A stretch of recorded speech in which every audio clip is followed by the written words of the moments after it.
Magkabitsi tayo ng isda. Ito yung isda natin. Luya, bawang, sibuyas, andyan na. Tausi wala pa, tsaka sugar. Kompleto yan, tsaka suka, vinegar. Parang matamis na may sugar siya. Ipiprito na natin, antayin natin. Yan ang, ayan eh, may water na tayo dyan. Ay, may water. Mantika pala. Nagkakamali na si Mapakokin, kaya tanghali na. Iprito muna natin, at saka natin bibita yung bawang sibuyas natin. Saka luya.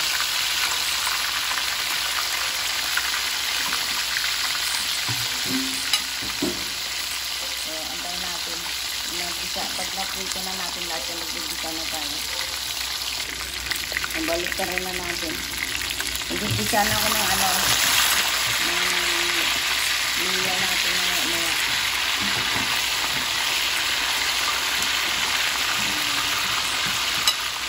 Sarap-sarap ng ating sabitsing isda. O magigisa na tayo. Lagyan natin ng oil. Magigisa na tayo. Lagyan na natin yung ating bawang. Konting bawang lang.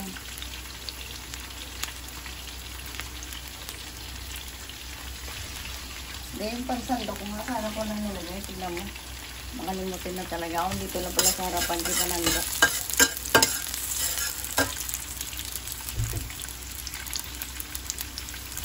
Pwede na natin lagay yung ating luya para sabay na sila mga ganyan lang. Maglagay ng ating sabitsing isda.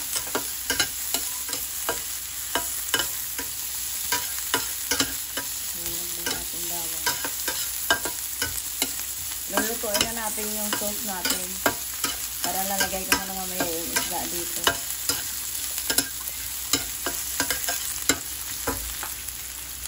Matagal ko yung isda. Antayin na natin mag-brown yung ating luto. Lalagyan na natin yung ating sibuyas.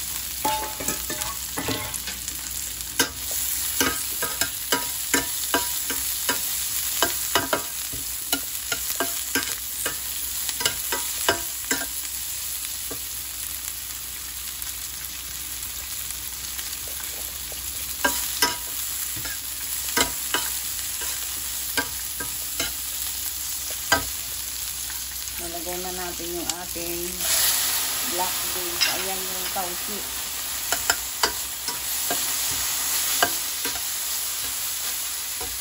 Lagay natin ang toyo.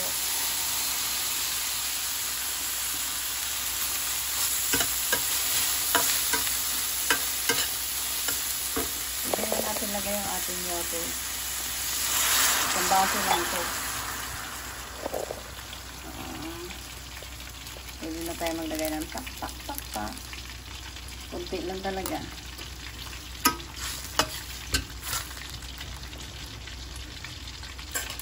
Pwede natin dagdagan yung toyo.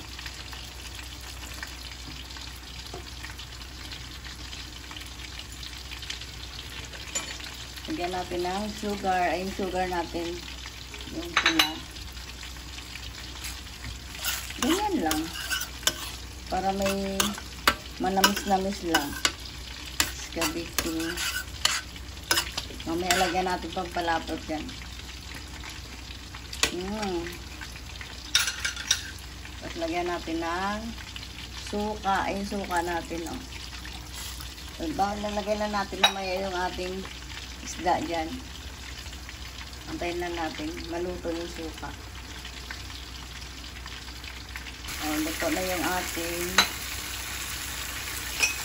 yung sauce natin. Lalagyan natin pampalapot. Kasi parang walang kalapot-lapot. Walang lagyan mo ng pampalapot. Lagyan nyo ng harina. Pampalapot ko harina. Parang lumapot lang siya. Manamis-namis. May asim-asim. Ang tawag dito, iskabitsing isda. Ayan. Paborito to ng anak ko na si Jinky. Ito yung gusto niya, palagi niluluto ko yung isda na to.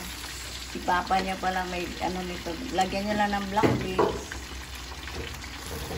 Ayan. 5 piraso yan. 3 lang muna. Ito na, ang sarap. Ang escabeching isda. Papatay na natin. Kaya antayin ko pa yung 2 para malagay dito. Okay na yung ating escabeching isda. Ayan. Luto na talaga yung ating 5 isda.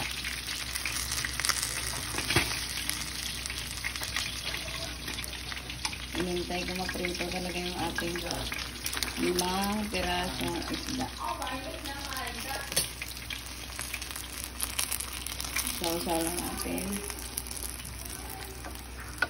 Yan. Kasi yung lasa, may lasa na yung iba kasi nauna na kanina, di ba?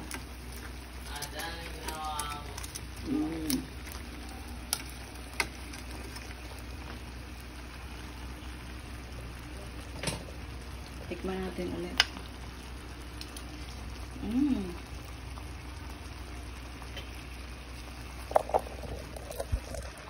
Ay.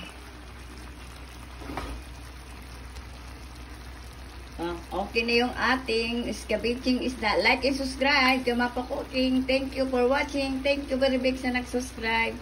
Sa nanonood. Maraming salamat. Okay na?